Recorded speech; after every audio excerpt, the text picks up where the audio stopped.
All right, it's crunch time for Washington State football as the transfer portal opens up in less than a week. With more schools offering to pay for play, WSU is doing everything it can to keep as many of its current players on next year's roster.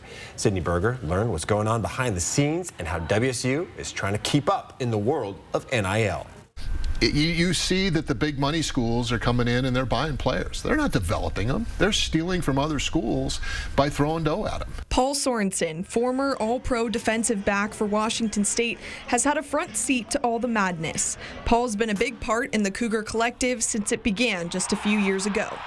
Like it or not, money has become a driving force in college football. I've been enlightened by it. I didn't realize it was as vicious as it is. They have people out there that basically that's their job, to recruit these kids, and they get a piece. They get a percentage. The more you win, the more you impress, and the more attention you attract. Schools are supposed to reach out once the transfer portal opens, but the reality is programs have already expressed interest in certain players. There's serious schools that are after John, and rightfully so. I mean, he finished with 44 touchdowns. He led the nation in touchdowns, and yet he is looking, making decisions based on what's best for him. But he could go another year, graduate from Washington State just like Cam did, and still have an extra year to go.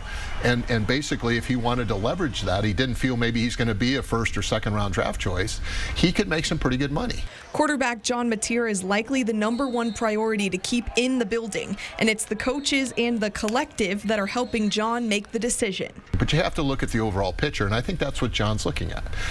He can have a unique experience next year, playing in basically every conference but the Big 12, having a chance to continue to play in the Apple Cup and make it 2 in a row, build a team around. He could walk into that locker room and say, guys, I'm staying, and I want you to stay because we can build something special here.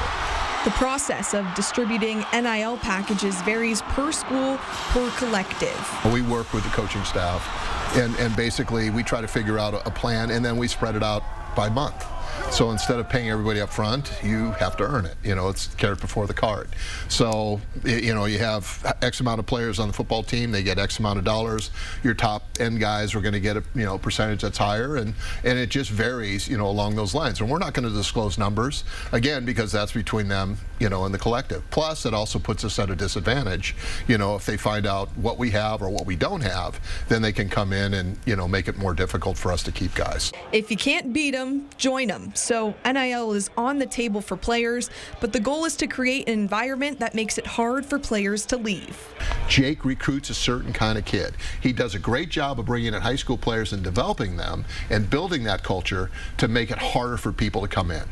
The crazy, stupid money things are always going to influence people from that perspective. Money has always done that. It doesn't matter what industry you're in.